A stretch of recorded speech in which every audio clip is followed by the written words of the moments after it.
Oui, tout à fait. Donc, je voulais parler du chercheur canadien Denis Rancourt, qui avait fait un travail concernant justement l'utilité des masques en revenant, en faisant une revue bibliographique assez massive.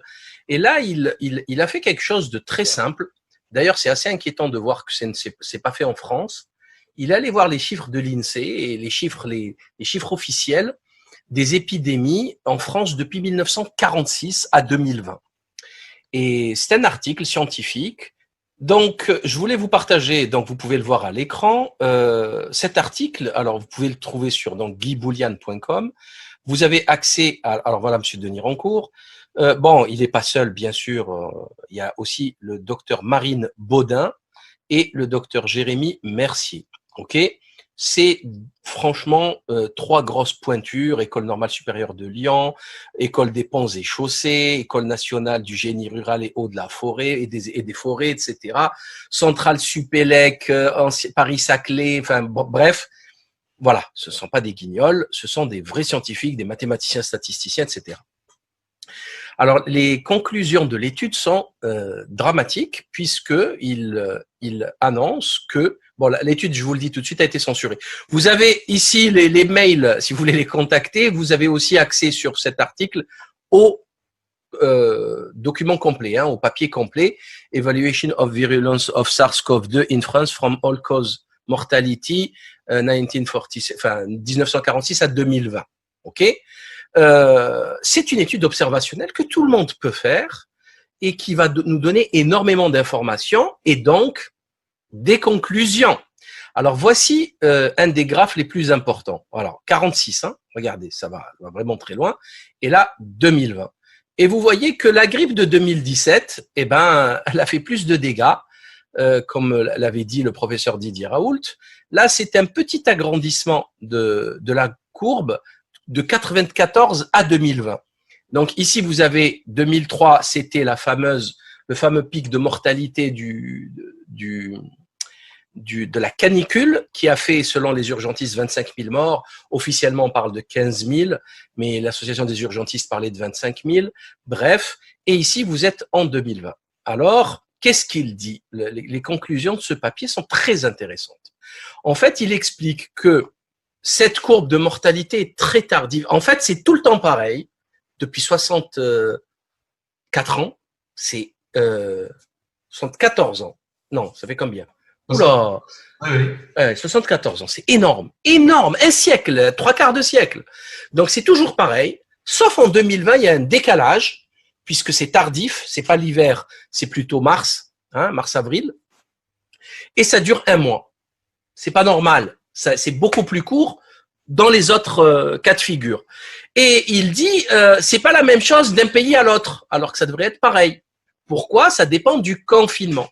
Et là, il n'y va pas voilà, c'est vraiment extrêmement violent, puisqu'il impute la mortalité au confinement et la surmortalité au confinement. Il parle de 30 000 morts de trop, en fait.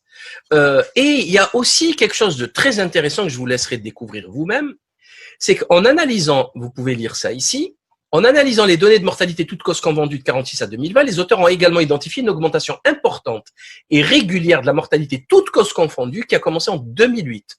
Vers 2008, trop importante pour être expliquée par la croissance de la population, étant donné la pyramide des âges, mais qui pourrait être liée à la crise économique de 2008 et à ses conséquences sociétales sur le long terme. Et ça, on le sait. On sait que le chômage tue, on sait que la misère tue, on sait que, voilà, enfin, on le sait tout ça. On sait que la misère, comment on appelle ça, vous savez, les marchands de sommeil, les appartements pourris dans des caves avec de l'humidité, c'est quoi? C'est de la tuberculose. Ce sont des maladies, c'est de la moisissure, ce sont des maladies respiratoires, c'est de l'asthme et c'est plus de morts en cas de grippe. Vous voyez, vous allez survivre tant bien que mal toute l'année, et le jour où il y a une grippe un peu sévère, vous y passez. Pourquoi? Parce que vous avez des poumons fracassés, parce que vous êtes déjà asthmatique, etc., etc. Donc c'est très intéressant comme étude, et d'ailleurs de toute façon on le voit ici. Regardez la courbe comme elle monte à partir de 2008. Regardez ici, ça monte, ça descend, et là c'est en train de partir dans tous les sens. Et comme par hasard, bon, je vous laisse voir la suite, hein, vous verrez, je vous laisse lire l'article. Et comme par hasard, il y a une autre sommité de l'épidémiologie en Angleterre. Et là, encore une fois, je ne veux pas dénigrer les Français ou les Italiens ou les Suisses ou les Espagnols, mais les plus grandes revues médicales au monde, elles sont anglaises, hein. Le British Medical Journal, le Lancet, le NEJM, etc. New England Journal of... non, ça c'est américain par contre. Mais bon, bref, voyez ce que je veux dire. Les Anglais, l'Imperial College de Londres qui explique à tout le monde quand il faut confiner ou pas. Bref, ce sont eux voilà, ce sont eux qui donnent le là et qui sont à la tête de la plus grande... voilà, de la science de plus haut niveau. Les premières facultés, c'est les universités au monde, c'est chez eux, etc. Et en fait, le docteur Mark Woolhouse, qui est conseiller de Boris Johnson, vient d'écrire le plus calmement du monde. Là, c'est un article, comme vous pouvez le constater, du 25 août. C'est tout frais, ça sort du four. Donc, express.co.uk. Qu'est-ce qu'il nous dit? Il nous dit que le confinement était la plus grosse erreur commise dans le monde entier, parce que le confinement, en fin de compte, a tué plus que le Covid-19. C'est clair, parce que il va y avoir des conséquences en 2 bandes, 3 bandes, 4 bandes, là pour le coup, c'est le chômage, la misère, les suicides, les maladies qui n'ont pas été soignées, les sous, comment on appelle ça, j'ai perdu le mot. Bref, il le dit clairement, il dit que la fermeture des écoles, c'est une ânerie totale, c'est une réaction de panique, parce qu'on ne savait pas. En fait, si, on savait, hein, on savait. C'est toujours pareil. C'était passé déjà par l'hémisphère sud. On devait savoir. Le professeur Didier Raoult expliquait ce qu'il fallait faire. Personne ne l'a écouté. Et maintenant, on nous dit que c'est la panique, on ne savait pas. Non, déjà, ça, c'est faux.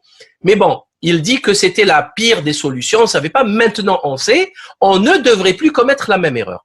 Voilà. Vous avez une étude intéressante de Denis Rancourt qui, en faisant parler juste les chiffres, hein, nous dit ça. Et juste en parallèle, sans qu'ils ne se concertent, vous avez le professeur Mark Woolhouse qui nous dit exactement la même chose.